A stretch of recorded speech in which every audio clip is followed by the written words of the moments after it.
Hello children, it's story time with Mrs Shepherd again. Our story today is about a far off place, somewhere out in the galaxy, out in space. And it's called The Superhero from Outer Space. Would you like to go to space? Not sure I would. But it'd be very exciting, wouldn't it? Riding in a rocket.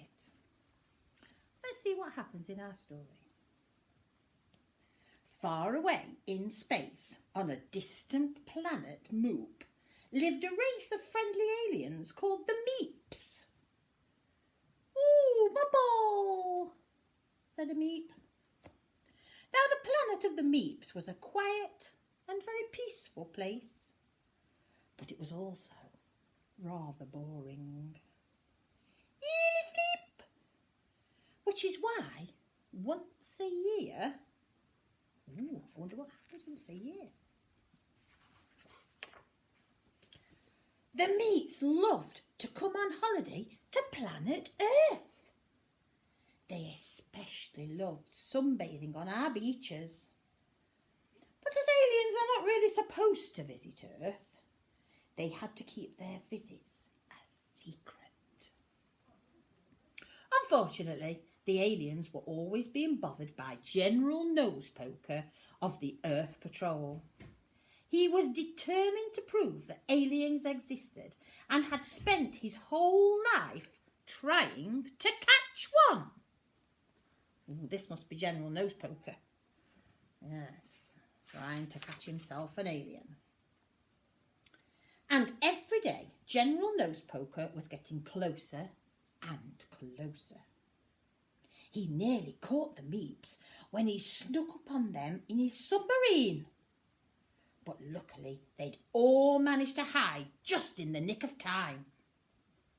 "Spam flibbit," said the Meeps. "How can we stop the General from catching us?"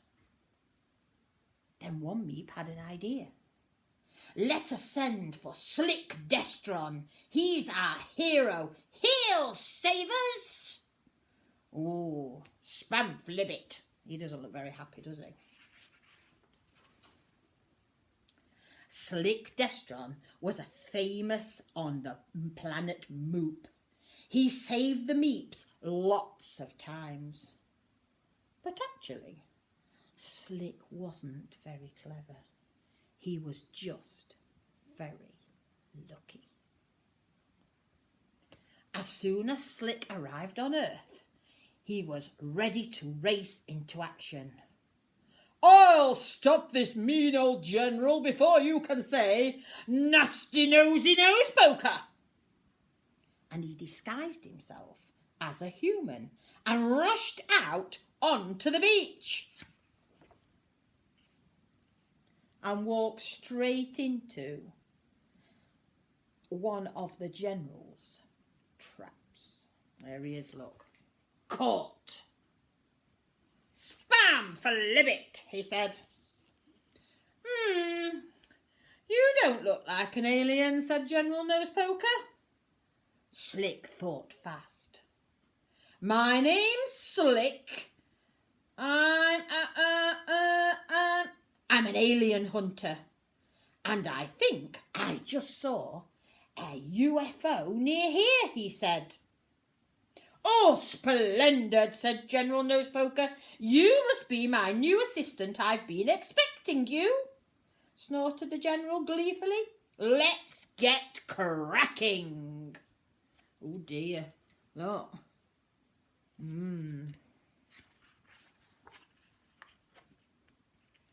That evening, General Nosepoker and Slick set off to the beach in a special spy-mobile. "I just hope all those Meeps are hiding," thought Slick helplessly.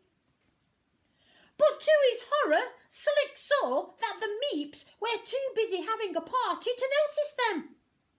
"Look, look! Proof at last," shouted the General. "Zap 'em, Slick! Zap 'em!" There they are, look. They're all having fun on the beach. Swimming in the sea. Didn't notice him, did they? Oh, Oh dear. Slick aimed to miss his meat friends, but as he pulled the trigger, he tripped and he blasted every single one of the meeps, and they completely disappeared. General Nosepoker was furious. Slick, you fool! You've blasted the aliens to bits, he screamed. You were only supposed to knock them out. How can I ever go on proving they exist now? But before Slick could answer, General Nosepoker had stormed off.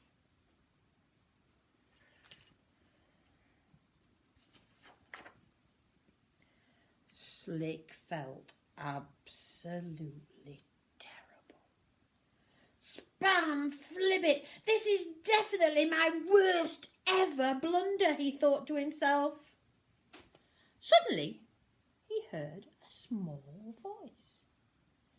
It was a teeny, tiny meep.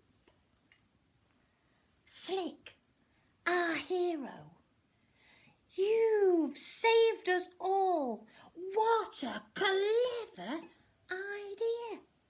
Can you see the tiny meeps? What's happened to them?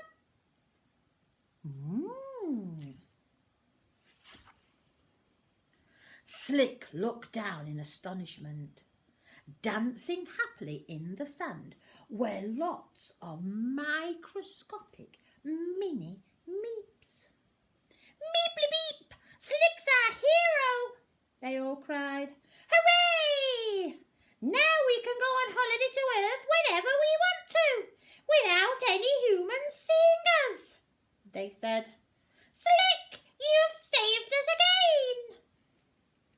Slick tried to explain that it had all been an accident, but the mini-meeps were far too busy celebrating and examining the zapper to listen. And before long, they discovered they could change themselves into whatever size they liked. Whoa! Slick for Emperor! Cried all the meeps.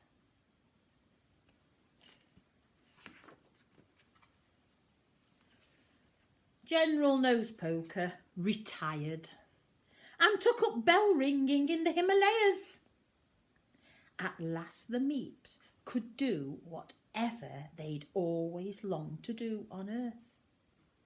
Make themselves feel right at home. Ooh, beep! Eep, fleep! Cried the meeps. Well, I think it was quite a lucky meep. Was our Slick, because it would have been a terrible accident if things hadn't have gone the right way, wouldn't it? But the meeps were all very happy with the outcome of that blaster machine when they could change themselves to different sizes. I think it might be quite useful, that, to make yourself small. You could see all kinds of things that you wouldn't see and probably make friends with the mouse family. Well, that's the end of the story for today. Another story coming soon. Bye.